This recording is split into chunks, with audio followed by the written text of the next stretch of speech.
오늘 말씀 보도록 하겠습니다. 요한계시록 19장 17절에서 21절입니다. 17절과 18, 19를 함께 읽고 20절은 우리 우자매, 21절은 이자매님께서 읽어주시겠습니다. 함께 읽겠습니다. 준비 시작.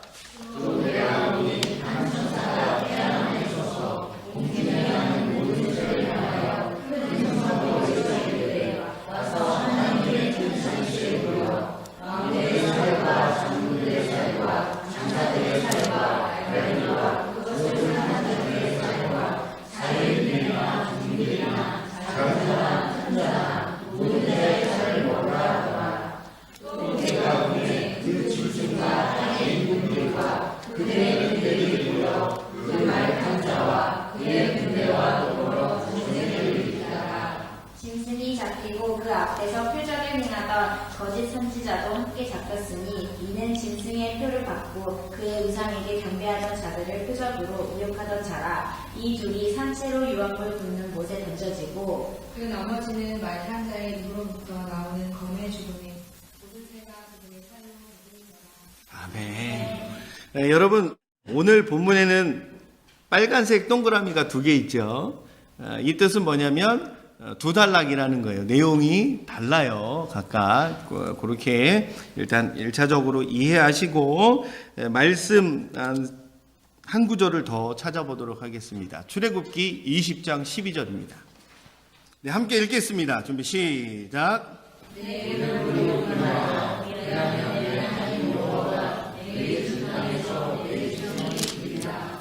21장 15절 읽겠습니다. 함께 읽겠습니다. 준비 시작.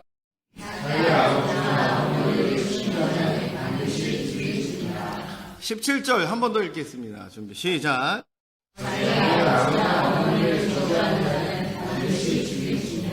네. 이 좋은 날 자꾸 죽인다고 하니까 죄송합니다. 좋은 날 참, 이게 뭐지? 선물 줘놓고 죽인다라는 얘기하고 있고, 네. 20장 12절에 보면, 출애굽기 20장 12절 보겠습니다. 거기 주변에 봤더니, 뭐, 살인하지 말라, 도둑질하지 말라, 뭐, 내 이웃에 대하여, 뭐, 거짓 증거하지 말라. 이 내용이 무슨 내용인지 아시죠? 10계명의 내용입니다. 그런데, 10계명의 내용 중에, 유일하게 이 제5계명인 내 부모를 공경하라에 보면 특별한 단어가 또 붙죠. 뭐요? 생명과 관련된 단어가 또 붙습니다. 그래서 12절에는 너희의 생명이 길리라. 부모님 잘 공경하면 니네가 오래 살 거다라는 거예요. 12절에 여기서 생명은 우리의 인생을 이야기하는 거예요. 삶의 기간. 그래서 너희 오래 살 거다. 오래 살고 싶더냐? 장수하고 싶더냐? 그러면 부모님 공경하거라 말씀하시는 거예요. 그 다음 이곳을 뒤쪽 부분에 갔더니 조금 더 무서운 단어로 다시 표현하죠. 뭐라고요? 부모를 공경하지 않으면 죽여버려라. 그죠? 죽여버려라. 왜 다른 계명에는 아니, 우자매가 왜 놀라는 이유가 뭔가요? 요 근래 뭐 엄마랑 아빠랑 싸웠나요? 그렇군요. 그냥 놀란 거예요? 네, 알겠습니다. 네. 유일하게 이 부모님에 대한 이 계명에만 이렇게 다른 조항, 죽음에 대한, 생명에 대한 조항이 붙어 있습니다. 그 이유가 있습니다. 여러분, 하나님께서 이 부모에 대해서 민감한 이유가 있는데 그 이유는 이 땅의 부모님을 보면서 누구를 상상할 수 있냐면 하나님 아버지를 상상할 수 있어요. 부모라는 존재가 하나님이 이 땅에 보내주신 이유는 나의 모습, 하나님 아버지의 모습을 눈으로 볼 수 있는 기회가 전혀 없습니다. 예수 그리스도는 눈으로 볼 수 있었지요. 2000년 전에. 그렇지만 그때에도 여전히 하나님 아버지는 볼 수 없는 존재입니다. 보면 죽습니다. 왜냐하면 너무 거룩한 존재이기 때문에 그렇습니다. 아마도 제가 아주 오래전에 이걸 가지고 설교를 한번 했던 기억이 있는데 왜 죽을까? 하나님 아버지는 사랑이시라는데 그래서 하나님 아버지와 대면을 하면 바로 죽거든요. 그래서 저는 아마 그게 심장마비일 거다라고 예상을 합니다. 저의 예상이긴 하지만 너무 다른 존재, 너무 거룩하다 보니까 볼 수 없어요. 볼 수도 없고 감당할 수 없다라는 거예요. 그래서 심장마비가 아닐까 저 개인적인 생각이기도 합니다. 하나님 아버지를 눈으로 볼 수 없는데 유일하게 이 땅의 존재들 중에 이분들의 모습을 보면서 하나님 아버지를 예상할 수 있는 존재가 바로 부모님이라는 거예요. 그래서 하나님 아버지 입장에서는 부모를 공경하지 않는다? 그것은 하나님과의 어떤 만날 수 있는 통로를 아예 차단시켜버리는 일이 되는 거고, 하나님과 어떤 관계가 회복되지 않거나 하나님과의 만남이 이루어지지 않으면 어쨌든 영적으로 죽든 육체적으로 죽든 어차피 죽는 겁니다. 그래서 이 부분에 대해서 굉장히 단호하게 말씀하시는 거예요. 하나님의 축복의 통로이기 때문에, 하나님과 만날 수 있는 어떤 통로이기 때문에 이 통로를 철저하게 지키고자 하는 하나님의 의지가 이 말씀 속에 숨겨져 있는 거고요. 그렇다면 반대로 이 부모님들이 하나님과 우리와의 축복의 통로라면 부모된 입장에서는 우리 자녀들에게 어떤 모습을 보여줘야 되냐면 신앙의 어떤 본보기가 돼야 되는 거죠. 그래야 자녀들이 우리 부모들의 모습을 보면서 하나님을 만날 수 있다라는 개념이 이 말씀의 개념이 되는 거예요. 굉장히 중요한 말씀입니다.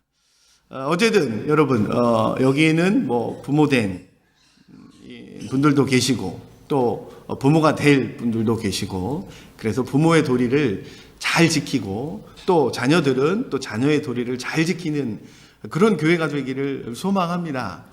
가정이 화목하고 가정에 어떤 축복이 넘치는 그런 시냇물 흐르는 교회가 되기를 간절히 소망합니다. 네. 옆 사람 보고 이렇게 인사합시다. 부모님께 잘합시다. 시작. 네, 그 다음 오늘 말씀으로 다시 돌아가도록 하겠습니다. 오늘 말씀 요한계시록 19장 17절에서 21절. 조금 어려운 내용을 이 19장 11절에서 21절의 내용을 이야기했었죠. 오늘 이제 이 19장을 마무리하면서 다시 한번 복습하는 의미로 설명을 할 겁니다. 조금 어렵습니다. 19장 11절에서 21절을 반드시 내용적으로 문법적으로 분석을 해내야 해석에 오류가 없습니다. 그래서 지금 짧게나마 이 서론 부분을 말씀드릴 때 잘 들으셔야 됩니다. 여러분 총 3단락이나 4단락으로 나뉘는데 서로 연결되어 있습니다. 그래서 19장 11절에서 16절과 19장 19절에서 21절 전반부는 같은 내용입니다. 상호 보완적으로 해석할 수 있습니다. 잘 기억하세요. 그 다음, 오늘 볼 본문인데, 19장 17절에서 18절과 19장 21절의 뒷부분은 같은 내용입니다.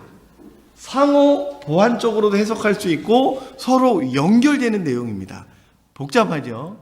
그래서 오늘 말씀을 읽다 보면 한 절에서 내용이 2개로 나뉘는 내용이 바로 21절이에요.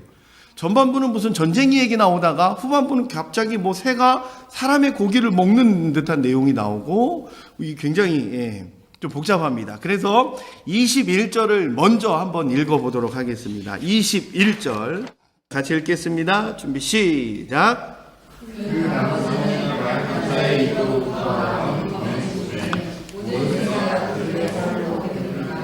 그래서 21절에 보면요, 전반부가 어떤 내용이냐면, 어디까지가 전반부냐면 검의 죽음에 칼에 죽었다는 얘기, 그렇죠? 있죠. 이 내용이 전반부인 거예요. 그 다음 후반부가 뭐냐면 모든 새가 그들의 살로 배불리더라. 이게 후반부에 내용이 2개가 되는 거예요.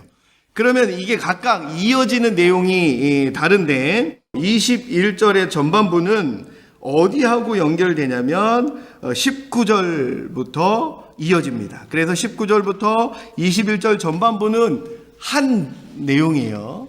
그러면 후반부는 아까 말씀드렸죠. 21절의 후반부는 어디랑 연결되냐면 17, 18절과 이어지는 거예요. 그래서 아까 제가 이걸 다 읽고 뭐라고 표현했냐면 빨간색 동그라미가 2개 있지요 라는 표현을 썼지요. 그래서 이 두 내용은 이렇게 이어진다라는 걸 아시면 좋을 것 같습니다. 그래서 17절과 18절 그리고 21절의 후반부는 하나님의 큰 잔치에 대한 이야기인 거고, 그래서 여기에 주제는 하나님의 큰 잔치입니다. 하나님의 큰 잔치.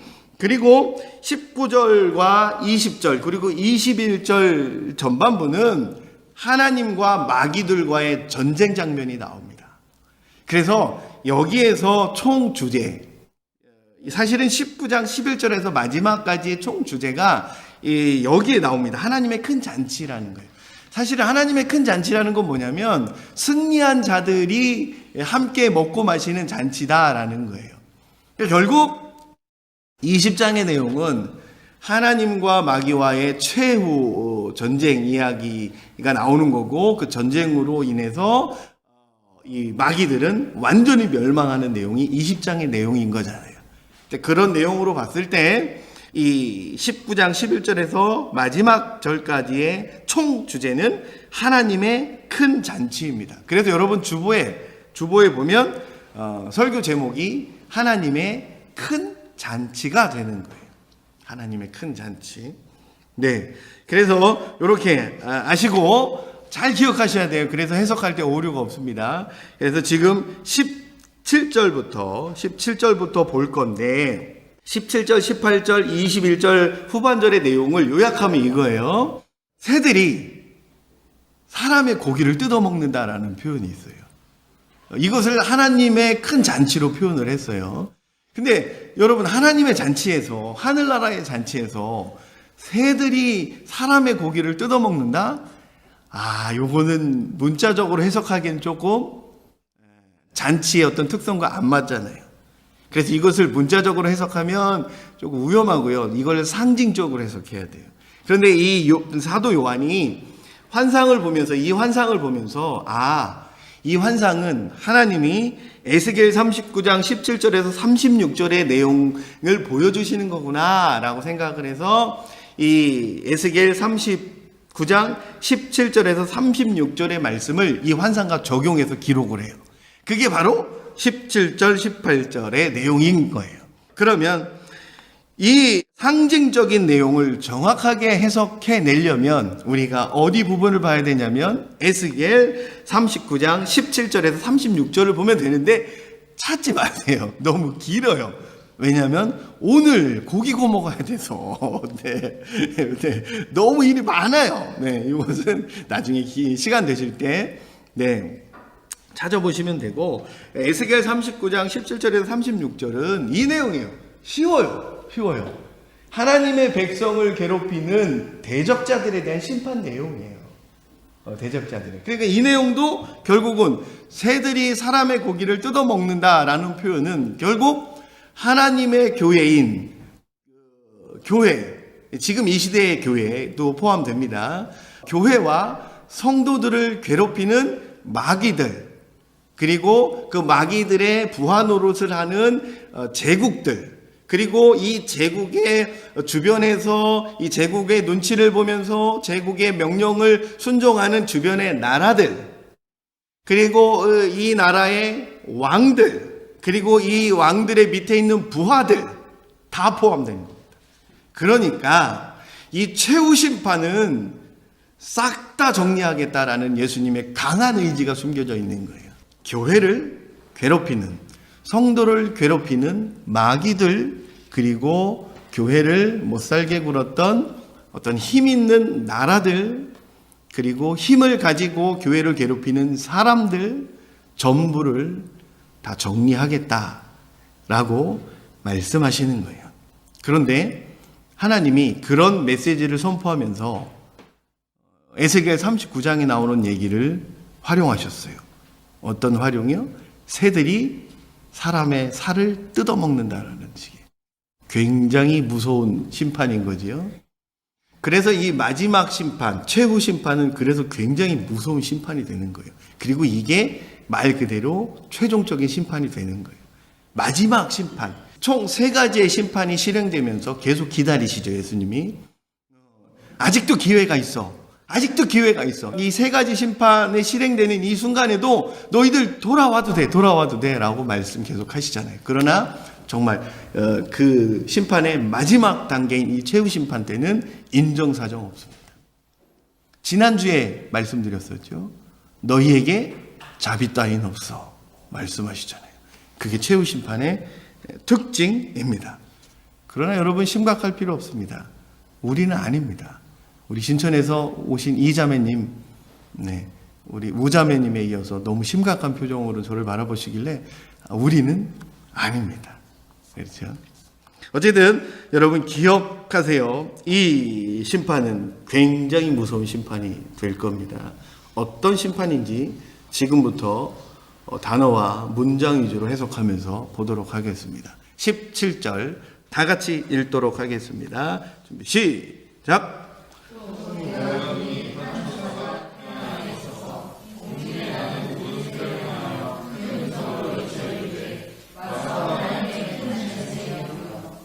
네, 또 내가 보니 17절에도 나오고 19절에도 나오죠. 또 내가 보니 다른 환상이 자꾸 보인다는 거예요. 내용이 다르다는 거예요.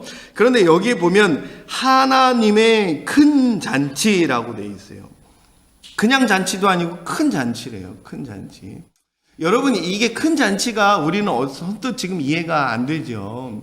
결혼식을 예를 들겠습니다. 이때 당시에 결혼식을 예를 들어보면 가난한 사람들은 결혼식을 할 만한 여유조차 없지요. 그래서 조금 그나마 먹고 살 만한 사람은 하루라도 잔치를 베풀 수 있는 형편이 될 거고, 그래서 이때 당시에 부자들은 보통 결혼식을 일주일 이상씩 했습니다.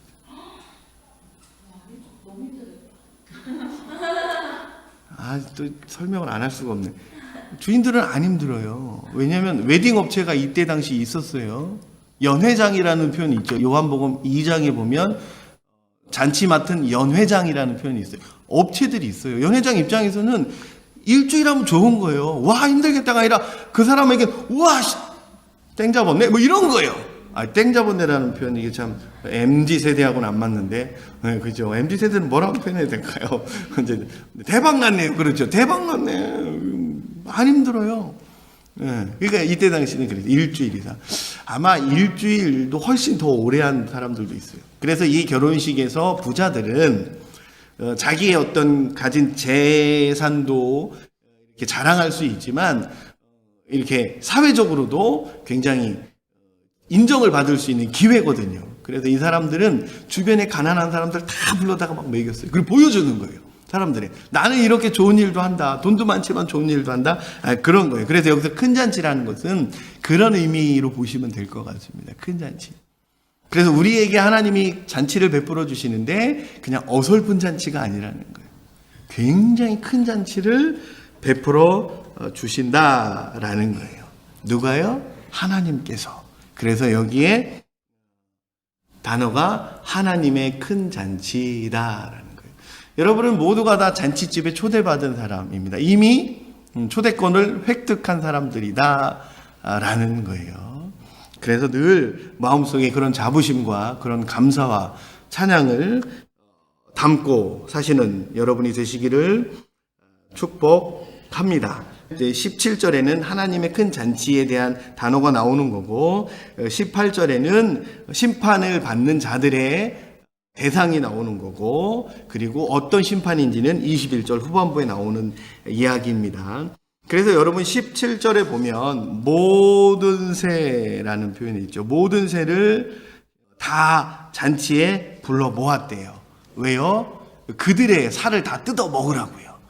여기서 모든 새는 이 원어의 표현으로 했을 때 정확치 않아요. 어떤 새인지. 그런데 이게 에스겔 39장으로 봐서 똑같은 단어가 나오는데 에스겔 39장에 여기서 이 정확한 단어가 여기에 나오는데, 여기서 새는, 여기서 모든 새는 부정한 새와 부정하지 않은 새 모두를 의미하는 거예요.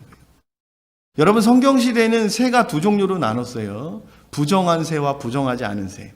그래서 제사에 쓰일 수 있는 제물은 부정하지 않은 새로만 사용할 수 있는 거예요. 그런데 여기서 부정하지 않은 새를 포함시킨다라는 것은 굉장한 의미가 숨겨져 있는데, 여러분, 사람의 고기를 먹게 한다라는 이 의미는 사실은 이 주석가들에는 이 내용이 없는데, 저의 생각입니다. 이게 장례 문화하고도 연관이 됩니다. 이 시대의 배경을 잘 알고 있으면 이 장례 문화와 연결이 되고, 장례 문화와 이 말씀이 연결되면서부터 굉장한 의미가 또 포함이 됩니다. 여러분, 이때 당시는 아까 잔치와 마찬가지로 돈 없는 사람들은 여러분 장례를 치를 수 없었습니다. 그래서 그냥 돈이 없는 사람들은 그냥 길거리 어디 적당한 데 이렇게 묻혔습니다. 그것을 굉장한 치욕으로 생각했어요. 그래서 여러분 1세기 때 초대교회가 부흥한 굉장히 부흥했잖아요. 폭발적으로 이게 부흥했는데, 부흥한 결정적인 이유 중에 하나가 바로 교회에서 그런 일을 해줬어요. 돈 없는 자들을 장례를 치러줬어요. 그래서 이 장례 문화와 연결시킨다면 대적자들, 교회를 괴롭히는 사람들의 대적자들의 살을 뜯어먹는다는 얘기는 무슨 얘기냐면 장례도 치르지 못하고 살이 뜯긴다라는 의미가 되는 겁니다. 이것은 엄청난 치욕을 이야기하는 거예요. 여러분, 땅에 묻히지도 못하고 뜯겨 먹는다? 야, 이것은 우리의 상상을 초월하는 어떤 치욕을 의미합니다. 그래서 예수님께서 이 부정하지 않은 새를 통해서 살을 뜯어먹게 한다는 것은 이 대적자들에 대한 굉장한 심판을 선포하고 있다라는 것을 아시기 바랍니다. 그래서 여기에서의 새는 하나님의 도구를 의미합니다. 하나님의 도구, 하나님께 쓰임받는 도구의 의미로 새를 활용하고 있다라는 거예요. 18절 계속 보겠습니다. 다 같이 읽겠습니다. 준비 시작.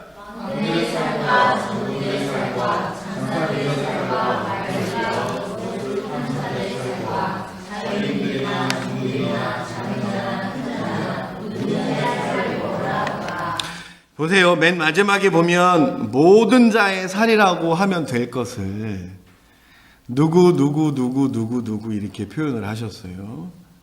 두 가지 의미가 있죠. 하나님은 원래 말씀을 하실 때 굉장히 구체적으로 말씀하시는 습성이 있으세요. 왜 그럴까요? 못 알아들을까 봐잖아요.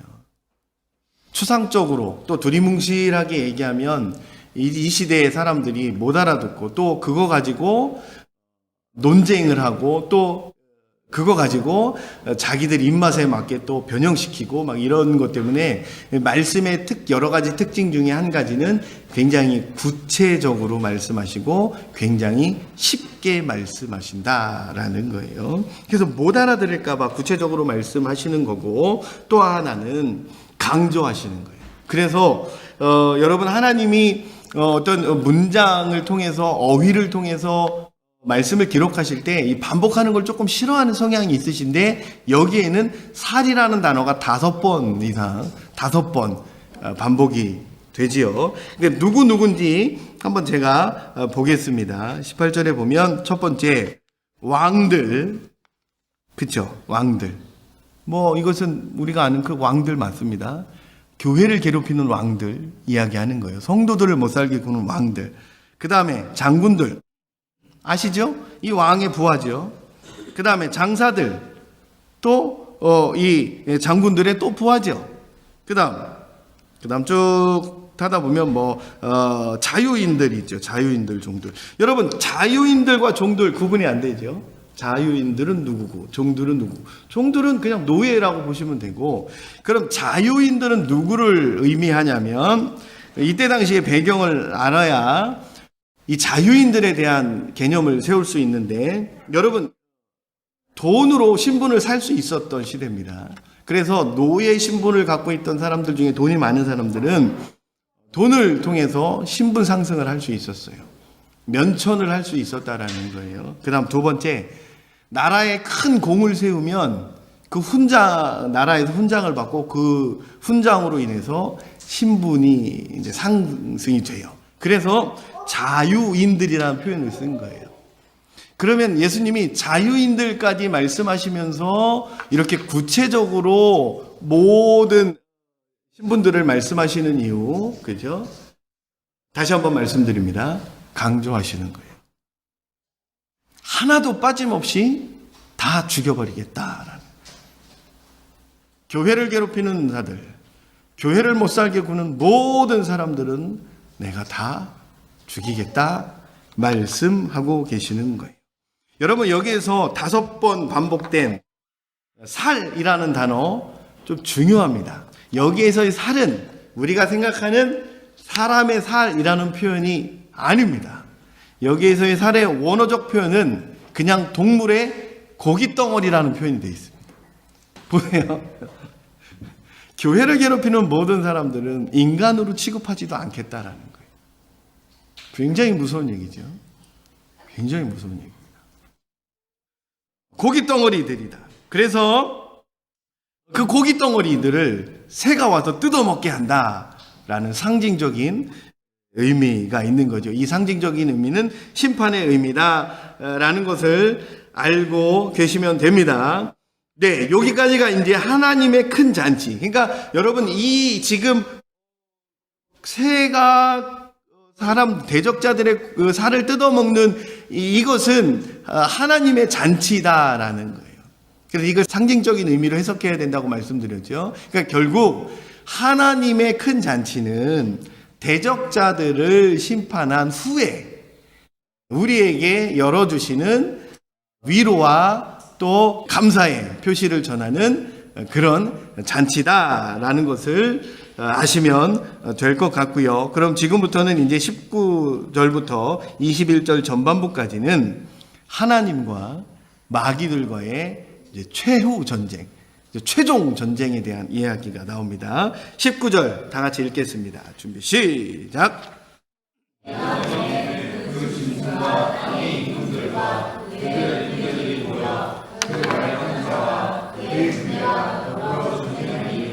네, 전쟁을 일으키는데 여러분, 여기에서 19절 말탄 자와 그의 군대들과 전쟁을 한다라고 되어 있죠. 19절, 그죠? 짐승과 땅의 임금들과 그들의 군대들하고, 그리고 또 말탄 자와 그의 군대들과 전쟁을 일으킨다는 내용인데, 여기에서 말탄 자와 그의 군대들이 누구인지 알아야 되잖아요. 그죠? 그래서 이것을 정확하게 이 말탄 자를 해석해 내려면 이 내용과 이어지는 본문을 찾으면 되는데, 이 내용과 이어지는 본문이 바로 19장 11절에서 16절이에요. 여러분, 19장 11절에서 16절은 누구에 대한 특징을 설명하는 거라고 했죠? 예수님에 대한 특징만을 설명하는 말씀인 거예요. 그러면 여기에서 말탄 자는 누가 되는 거예요? 바로 예수님이 되는 거예요.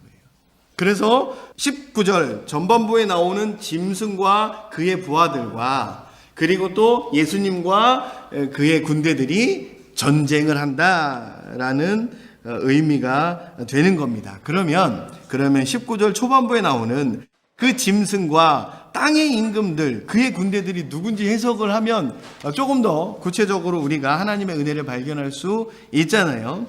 그럼 여러분, 여기에서의 짐승은 사단이 될 수도 있고, 그리고 여기에서의 짐승은 로마 제국을 상징하는 걸 수도 있습니다. 여러분, 이때 당시에 제국에서 이 이스라엘 주변에 있는 나라들 중에 가장 힘이 셌던 나라가 로마였지요. 로마 제국 시대였습니다. 그래서 여기에서의 짐승은 그 가장 큰 힘을 갖고 있는 로마, 즉 마귀와 사단과 가장 가까이에 있는 그 존재들을 의미하는 거예요. 그래서 이 짐승은 사단을 의미할 수도 있고 로마를 의미할 수도 있습니다. 그리고 그 땅의 임금들은 좀 전에 말씀드렸죠. 여러분, 로마가 엄청난 힘을 갖고 있었기 때문에 로마 주변에 살고 있었던 나라들은 자기네들이 죽지 않으려면, 또 먹고 살려면 로마에 붙어서 살아야 되거든요. 그 나라들을 의미하는 거예요.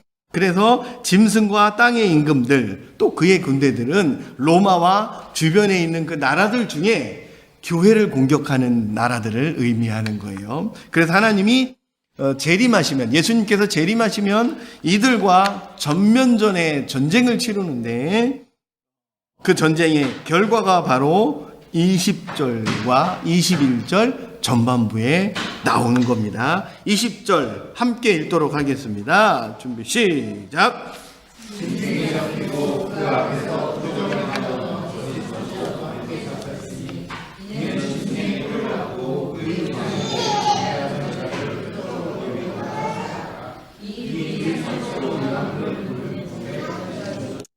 이 짐승과 또 한 부류를 특별히 관리를 하고 특별한 어떤 심판을 실행하시는데 여기서 이 짐승하고 또 누가 있죠? 거짓 선지자요. 여러분, 거짓 선지자를 마귀와 거의 같은 급으로 보고 있다라는 거예요. 거짓 선지자. 거짓 선지자, 이때 당시 지금의 누구를 의미할까요? 이단들을 의미하는 거예요.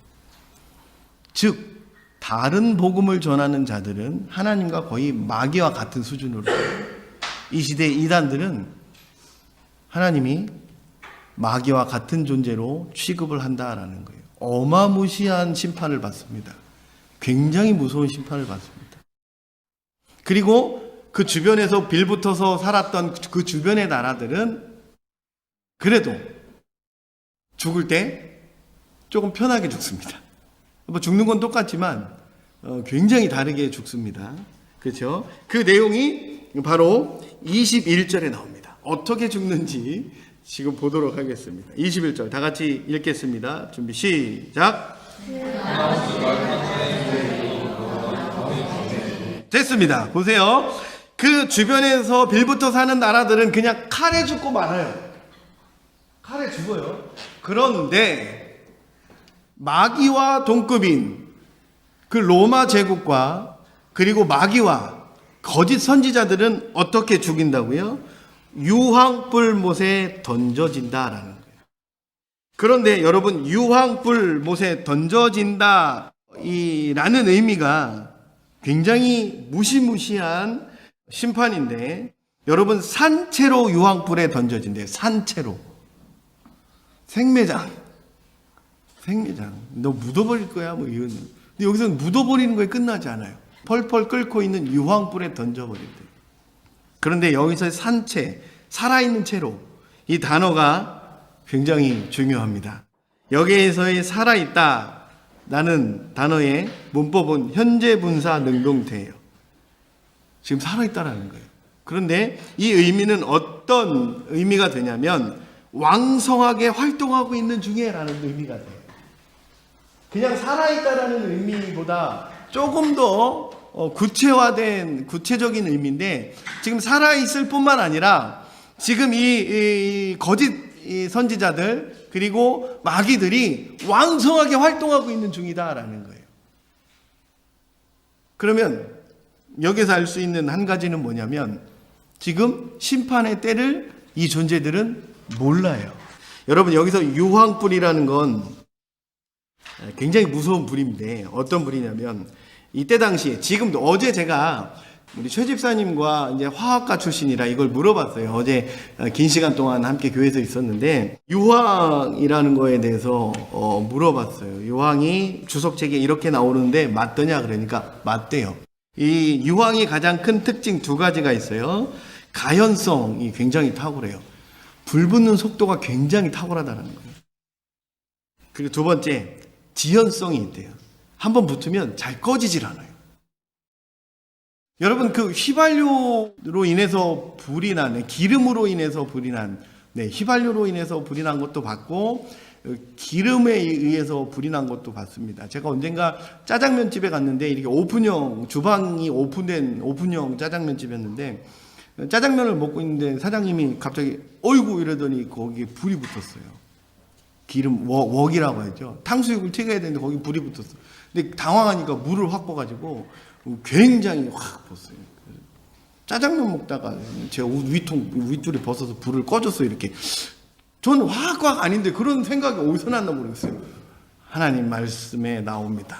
불이 나거들랑 네 겉옷을 벗어서 덮어라. 불이 꺼졌어요? 그럼 난 사장님이 짜장면 값도 안 받고 탕수육도 주고 군만두도 줄 줄 알았어요. 탕수육도 안 주고 군만두도 안 주고 짜장면 값 받았어요. 내 옷은 어떻게 되나요? 근데 그때 스치는 말씀이 있었어요. 그렇죠. 겉옷 달라고 하는 사람한테 속옷까지 주거라.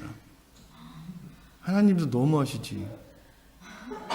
대천 앞바다에 있는 그 바닷가 놀러 가서 회 먹을 돈이 없어서 그래 싼 짜장면 먹다가 겉옷이 탔는데 속옷까지 주라니요.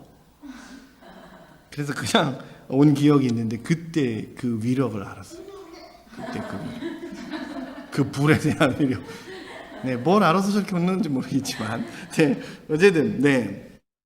이 가연성과 지연성이 굉장히 탁월한 화학제입니다. 그러니까 이것은 무엇을 의미하는 거냐면, 굉장히 이렇게 활활 타오르는, 그리고, 그 불의 강도가 굉장하다라는 것을 이 유황이라는 단어 하나에서 우리가 알 수 있다라는 거예요. 그런 유황불에 던져진대요.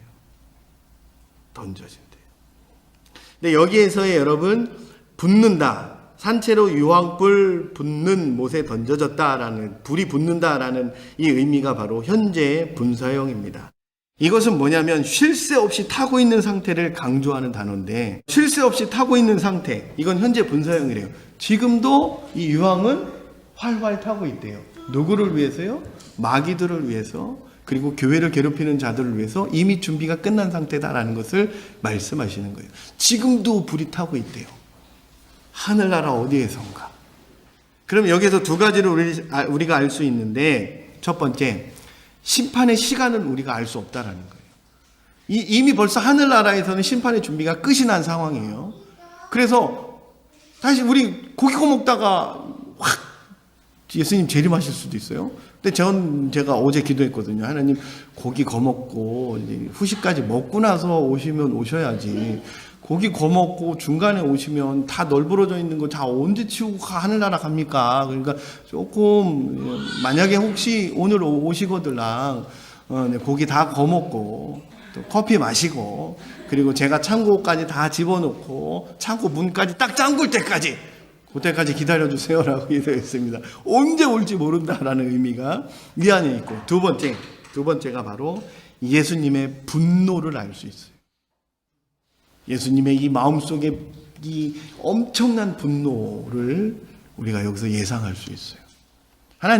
예수님은 지금도 교회를 괴롭히는 자들, 성도를 괴롭히는 자들, 그 마귀들을 싹 잡아서 그냥 탕수육 튀기는 그냥 이 기름통에 확 받쳐버리고 싶은 거예요. 근데 너무 화가 나는데 아직 때가 아니니까 그 사랑하는 자들의 고통과 사랑하는 교회들의 그 고난을 그냥 눈으로 그냥 다 감수하고 계신 거예요. 그런 예수님의 마음이 여러분의 마음 가운데 보여지기를 소망합니다.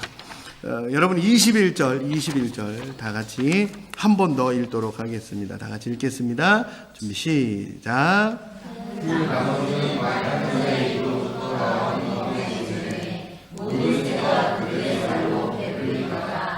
네, 그 나머지 그러니까 그 마귀와 마귀들과 같은 급에 있는 그 거짓 선지자들 외에 다른 이제 나머지 교회를 공격하는 그 나머지 부류들은 하나님이 검으로 죽여버리겠다 말씀하시는 거고 그 후반절은 아까 좀 전에 말씀드렸던 17절과 18절에 이어지는 하나님의 큰 잔치에 대한 결과론적 의미다라는 거예요. 말탄자의 입으로 나온 검에 이것은 검이라는 것은 하나님의 말씀을 상징한다고 제가 말씀드렸었죠.